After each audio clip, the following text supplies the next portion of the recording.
Jouer le parti au pouvoir est une réconciliation d'arrangement politique entre des copains et des amis de fac. Ils se conseillent et ils sont dans le service ensemble, et ainsi de suite. Voilà pourquoi je dis que pour plus de stabilité, pour plus de paix, il faut la vérité et la justice. Que l'on nous dise qui a tué Dabou Boukari et pourquoi? Qui a tué Norbert Zongo et pourquoi? Qui a tué Thomas Sankara et pourquoi? Qui a tué Fahadou Sissé?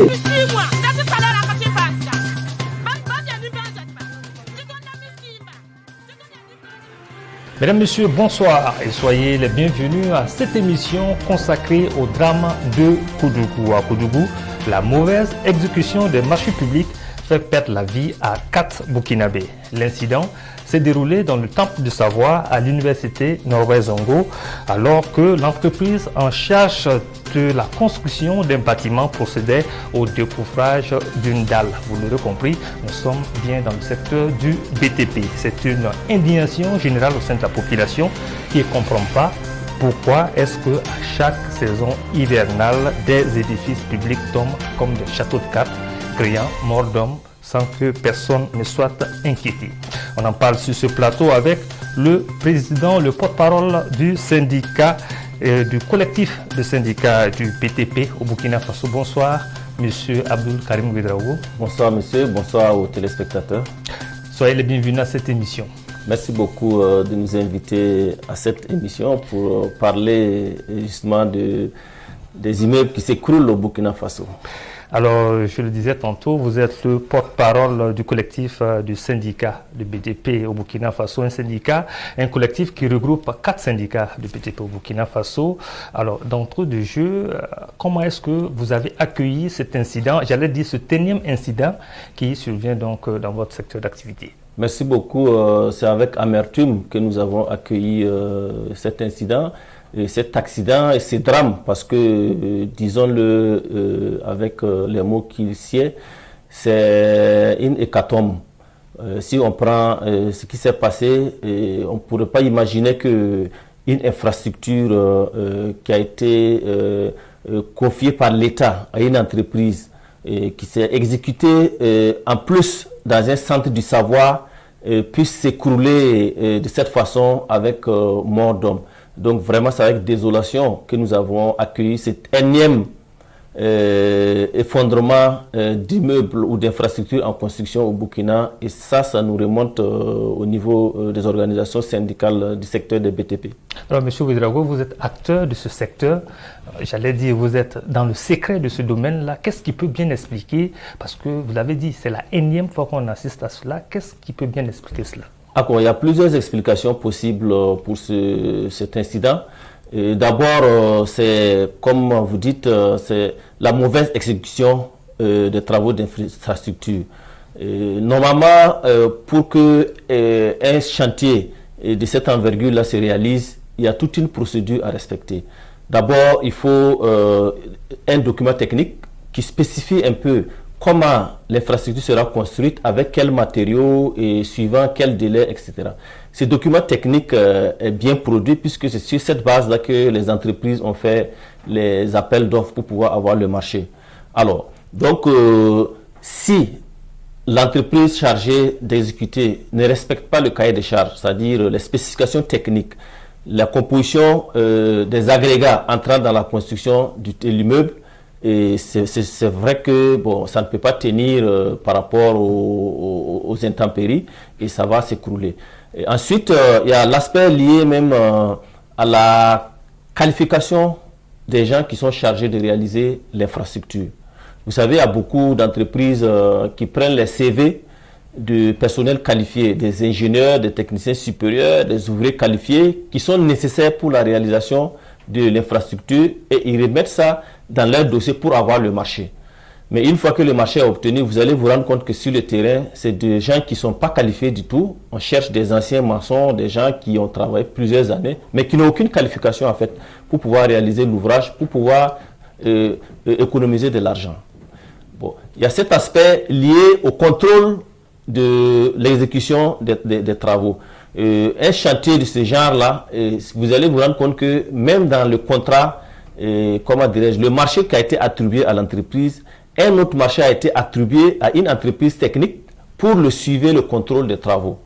Et si cette entreprise-là ne joue pas correctement son rôle, ne contrôle pas la réalisation des infrastructures suivant tout le processus, le bâtiment ne va pas répondre aux spécifications techniques et il va s'écrouler. Monsieur Ouedraogo, est-ce à dire que le diable est à rechercher au niveau du gouvernement qui doit en tout cas veiller à ce que, en tout cas, on ait des édifices de qualité puisque c'est l'État qui établit les TDR. Vous avez dit au niveau des TDR, il n'y a pas de souci majeur. C'est des entreprises qui font, en tout cas, dans des j'allais dire, dans du faux, hein, entre griffes, pour pouvoir accéder à certains marchés publics. Donc, en résumé, il n'y a pas un certain regard au niveau du gouvernement. Voilà pourquoi on assiste à ce genre d'événements. Effectivement, vous savez, même pour construire un poulailler dans sa cour, on a besoin d'une autorisation de construction, que beaucoup de gens ne savent pas d'ailleurs. Alors, l'autorisation de construction se fait comment? Il faut faire un dossier technique par rapport à l'ouvrage qu'on veut construire, que ce soit un poulailler, que ce soit un immeuble. Et ce dossier technique-là est examiné par une commission qui vérifie à quelle destination est construit cet ouvrage-là. Est-ce que c'est un lieu de fréquentation publique? Est-ce que c'est un lieu privé? Il y a combien? Est-ce que c'est pour le stockage? Est-ce que c'est pour etc., etc. Et les spécifications techniques doivent tenir compte de l'usage futur de l'infrastructure. Alors, si vous faites votre demande d'autorisation de construire en bonne et due forme et puis vous déposez à un service technique qui vous donne l'autorisation, à partir de ce moment, l'autorité de l'État est engagée pour le suivi de la mise en œuvre de cette infrastructure. En vous donnant l'autorisation, on s'engage en même temps à vous suivre pour la réalisation. Alors, si il n'y a pas de suivi dans la réalisation, il y a un problème. C'est à une responsabilité de l'État parce que l'État devrait suivre la réalisation effective de cette infrastructure. En venant aux infrastructures au public, l'État, avant de confier la responsabilité à une entreprise, a pris normalement toutes les mesures pour savoir que l'entreprise a les capacités techniques, les capacités en qualification et les capacités financières pour pouvoir gérer une telle infrastructure. Alors, si il n'y a pas le mécanisme de suivi à toutes les étapes, normalement, il y a plusieurs étapes dans la réalisation d'une infrastructure. Dès l'installation du chantier, les gars viennent faire une réception par rapport aux spécifications, si ça respecte ce que vous avez demandé dans le cahier de charges. Au fur et à mesure que vous évoluez dans la mise en œuvre, il y a des gens qui viennent inspecter, qui font tous les contrôles nécessaires. Alors, si on laisse l'immeuble se construire jusqu'à un certain niveau, jusqu'à la dalle, sans qu'on ait fait les tests physiques pour savoir si l'immeuble va résister à la charge et que c'est à ce moment-là que l'immeuble s'écroule, il y a une grande responsabilité de l'État et des services techniques qui est engagée. Et on ne peut pas faire ce genre d'investissement et surtout que ça coûte beaucoup d'argent et attendre que ça s'écroule avant de vouloir chercher qui est responsable. C'est bien l'État et ses services techniques qui sont destinés au contrôle technique de la réalisation de toutes les infrastructures, que ce soit privé ou public au Burkina Faso. Donc l'État, en tout cas, doit revoir sa copie entre griffes. La tragédie de Koudougou est une tragédie de trop. Des responsabilités doivent être situées. Alors, certains Burkinabés pensent que c'est la corruption qui gangrène ce secteur. Alors, est-ce qu'on pourra lutter efficacement contre cette corruption-là au Burkina? Je pense que le secteur des BTP, c'est un secteur où la corruption ne devrait pas avoir sa place. Parce que vous voyez ce qui s'est passé, je ne souhaite pas, mais le drame s'est produit pendant la construction de l'immeuble et il y a malheureusement 4 personnes qui ont perdu la vie. Imaginez un instant que ce soit au moment où l'immeuble a été réceptionné et que les étudiants sont en plein cours dans l'immeuble et ça s'effondre. Ça serait une hécatombe. Et vous voyez un peu la responsabilité des gens pour comment dirais-je, quelques milliers de francs, vous êtes responsable de la mort de plusieurs centaines de personnes parce qu'on vous a corrompu. Mais c'est une gangrène. Et vous savez pourquoi cette corruption-là prend du chemin? Parce que les entreprises qui accèdent au marché public, quelles sont les gymnastiques que ces entrepreneurs-là font pour avoir les marchés?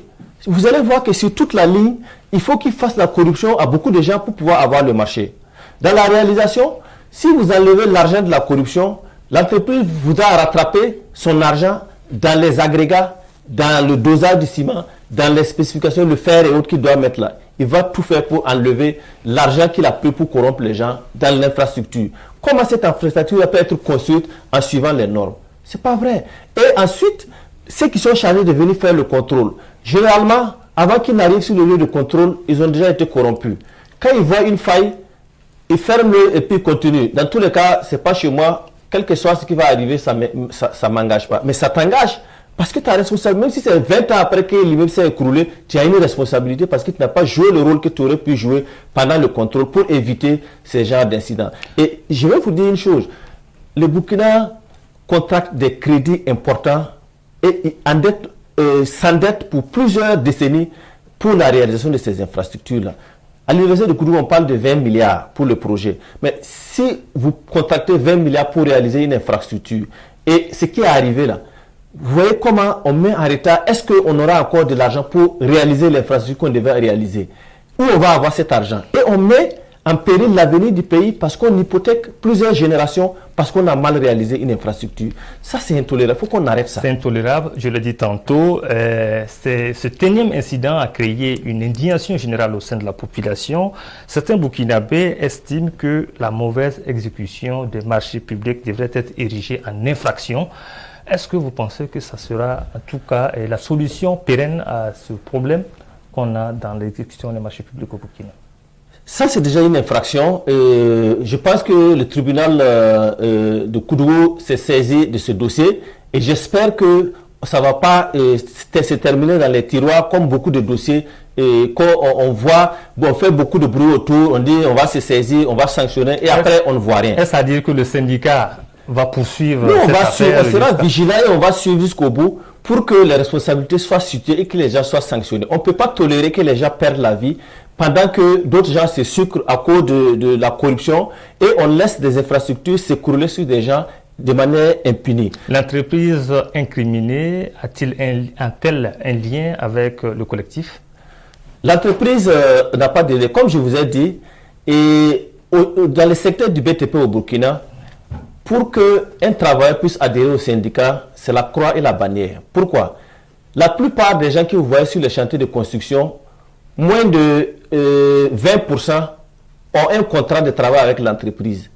Les travailleurs réguliers sont moins de 20%. La plupart des gens que vous voyez là sont des travailleurs journaliers, des gens qui sont employés à la tâche, des gens qui sont employés pour juste pour une opération et on les libère. De ce point de vue, quelqu'un peut être dans une entreprise pendant 4 ans, 5 ans, 10 ans et il n'a aucun contrat avec l'entreprise. On le paye toujours à la tâche, on le paye comme on veut. Parce que il y a la convention collective du secteur des BTP du Burkina date de 1956. Et cette convention... 60 ans. 65 ans. Pendant 65 ans, ça veut dire que les conditions de travail, les conditions de vie, il y a beaucoup de choses qui ont changé. Pourquoi dans ce secteur-là, on n'évolue pas avec une nouvelle convention collective? Et pour vous dire, le salaire qu'on verse aux gens, c'est-à-dire, je ne peux pas parler de salaire puisque ce n'est même pas mensuel. Ce qu'on donne comme argent aux gens qui travaillent dans le BTP, souvent c'est des primes journalières. Vous allez voir quelqu'un qui travaille du matin jusqu'au soir, c'est 300 francs qu'on va lui donner. Souvent, c'est 500 francs qu'on va lui donner par jour. Et pour un chantier qui coûte 20 milliards, quelqu'un va venir travailler pour prendre 500 francs par jour. Et si vous confiez à cette personne-là 50 sacs de ciment pour mettre dans un trou, et vous tournez le dos, vous croyez que la personne va mettre les 50 sacs-là dans le trou et puis repartir avec 500 francs le soir? Non. Alors, très rapidement, pour terminer, M. Ouedraogo, vous l'avez dit, la convention collective est vieille de plus de 60 ans, vous l'avez dit 65 ans. Alors, parlez-nous des limites de cette convention collective, très rapidement, les grandes lignes. Ok, les limites, entre 1956 et puis 2021, même le Code du travail du Burkina a été révisé au moins 4 fois pour pouvoir apporter des améliorations dans les relations de travail et dans les rapports entre travailleurs et employés. Et en plus, entre 1956 et puis aujourd'hui, au niveau international, il y a beaucoup de conventions internationales de l'Organisation internationale du travail qui ont été adopté et ratifié par le Burkina. Le minimum serait qu'on puisse intégrer ces aspects-là dans la convention collective. Actuellement, on parle de travail décent, qui suppose qu'il faut avoir un travail permanent, il faut avoir, comment dirais-je, la santé et sécurité. Pendant qu'on fait le travail, il faut avoir la protection sociale. Je prends l'exemple de la protection sociale. Quand la convention se signait en 1956, la CNSS avait peut-être que 2 ans.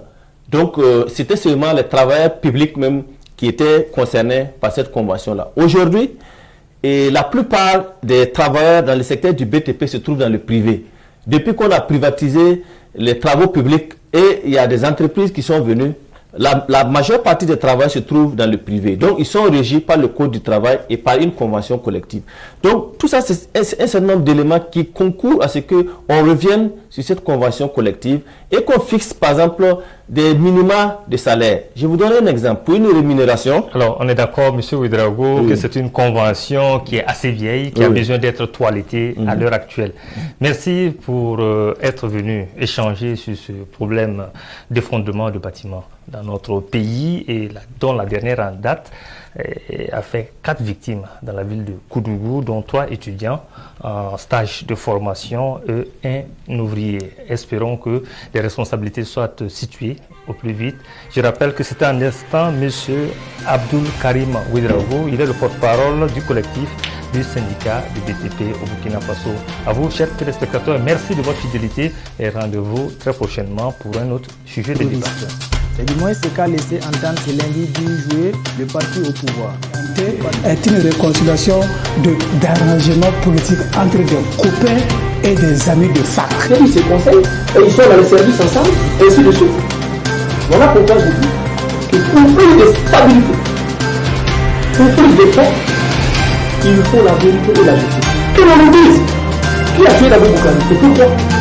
Qui a tué Norbert Zongo et pourquoi? Qui a tué Thomas Sankara et pourquoi? Qui a tué Fahadou Sissé?